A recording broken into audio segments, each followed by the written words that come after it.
तो एक बेसिक सवाल जो हमारे मन में आता है वो ये कि पैसा इन्वेस्ट करना चाहिए या नहीं, और इसका जवाब भी बहुत ही सिंपल है। देखो, वैसे इन्वेस्ट करने के बहुत सारे रीजंस हैं, लेकिन आज हम कुछ अलग चीजों पर फोकस करने वाले हैं, और उसे समझने के लिए हमें एक साइकिल समझनी होगी। हम इंडियन सेविंग में पीछे नहीं है, हम पीछे हैं तो इन्वेस्टमेंट में। और हम इन्वेस्टमेंट में इसलिए पीछे हैं क्योंकि फाइनेंशियल अवेयरनेस इंडिया में उतना कुछ खास नहीं रहा है। हमें इन्वेस्टमेंट के बारे में कहीं पर भी नहीं सिखाया जाता, ना स्कूल कॉलेजेस में, ना घर पे। देखो, आप अगर अपना घर भी चला रहे हो तो उसमें मनी मैनेजमेंट का बहुत बड़ा रोल होता है। हम जितनी भी कई सारी चीजें करते हैं उनमें फाइनेंशियल मैनेजमेंट और मनी मैनेजमेंट का बहुत बड़ा रोल होता है, लेकिन हमें money management, financial management, investment, इनके बारे में सिखाया ही नहीं जाता। तो इन्वेस्टमेंट को पूरी तरह समझने के लिए हमें एक साइकिल को समझना होगा। हम देखते हैं कि हम में से ज्यादातर लोग पैसा सेव तो करते हैं, पर वो इन्वेस्ट नहीं करते, घर में ही रखते हैं। पैसा घर में रखने की वजह से वो पैसा इकोनॉमी में फ्लो नहीं होता, जिससे ना आपका पैसा बढ़ता है, ना ही इकोनॉमी को आपके पैसे का कुछ फायदा होता है। तो अगर आपको अपने पैसों को बढ़ाना है तो आपको अपने पैसों को काम पर लगाना होगा। तो जब आप स्टॉक मार्केट में डायरेक्टली या इनडायरेक्टली इन्वेस्ट करते हो या स्टार्टअप्स में इन्वेस्ट करते हो, तब आपका पैसा इकोनॉमी में फ्लो होने लगता है, और आपके पैसों से उन कंपनीज को अपना काम बढ़ाने के लिए, अपना बिजनेस एक्सपांड करने के लिए पैसा मिलता है, जिससे कंपनीज अपना काम बढ़ाने लगती है, ज्यादा प्रोडक्शन करने लगती है, जिसका फायदा कंट्री को होता है, जिससे कंट्री का जीडीपी बढ़ने में मदद होती है।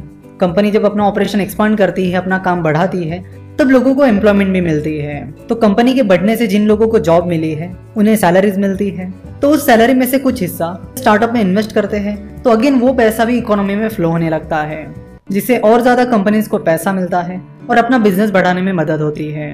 तो ये एक साइकिल है जिसे समझना हमारे लिए बहुत ज्यादा जरूरी है। तो इन्वेस्ट करने से ना सिर्फ आपको बल्कि कंट्री को भी फायदा मिलता है, इकोनॉमी ग्रो होने में हेल्प होती है।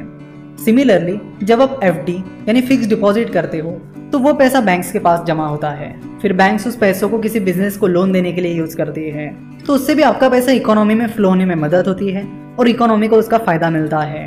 तो चाहे आप अपना पैसा बैंक में डालिए, स्टॉक मार्केट में इन्वेस्ट करिए या म्यूचुअल फंड में इन्वेस्ट करिए, लेकिन कहीं ना कहीं अपने पैसों को आप काम पर लगाइए, उसे घर में मत रखिए। अगर आप अपना पैसा घर में रखोगे तो इन्फ्लेशन की वजह से उसकी वैल्यू कम हो जाएगी, ना आपको उसका फायदा मिलेगा ना हमारे देश को। अगर आपको इन्फ्लेशन क्या होता है ये पता नहीं है तो आपको बता दूं कि अगर आपके पास आज 1000 रुपीज है तो उस 1000 रुपीज की वैल्यू एक साल बाद उतनी नहीं रहेगी जितनी आज है, यानी उसकी वैल्यू एक साल बाद कम हो जाएगी। अगर आप 5 साल बाद बात करोगे तो 5 साल बाद और कम हो जाएगी, 10 साल बाद और कम हो जाएगी। जैसे कि हम कई बार हमारे दादा दादी या नाना नानी को ये कहते सुनते हैं, हमारे जमाने में तो ये चीज बस 10 रुपए की ही मिलती थी और अब देखो इसकी प्राइस कितनी बढ़ गई है। तो इन शॉर्ट ये इन्फ्लेशन इफेक्ट है। अगर आप अपने पैसों को इन्वेस्ट नहीं करोगे, काम पर नहीं लगाओगे और घर पे ही रखोगे तो उसकी वैल्यू कम होती चली जाएगी, जिसका ना आपको फायदा होगा ना हमारे देश को। तो इन्वेस्टमेंट करते समय आपको ये देखना होगा कि आपको जो रिटर्न्स मिल रहे हैं वो इन्फ्लेशन से कम है या ज्यादा। इसके बारे में हम आगे चर्चा करेंगे। इन्वेस्टमेंट करने के लिए नेक्स्ट चीज जो आती है वो होती है फ्यूचर प्लानिंग, यानी जब तक आप काम कर रहे हो तब तक ठीक है, लेकिन जैसे आप काम करना बंद कर दोगे तो फिर पैसा कहाँ से आएगा। तो उसके लिए आपको फ्यूचर प्लानिंग और रिटायरमेंट प्लानिंग करनी पड़ेगी, ताकि जब आप काम करना बंद कर दोगे तब भी आपके पास पैसा बना रहे और पैसा आता रहे। साथ ही अमीर बनने के लिए, अपने डिजायर्स को पूरा करने के लिए भी आपको इन्वेस्टमेंट करना बहुत जरूरी है। तो इन्वेस्टमेंट एक टू वे गेम है, जिससे ना सिर्फ आपको बल्कि कंट्री को भी बेनिफिट मिलता है।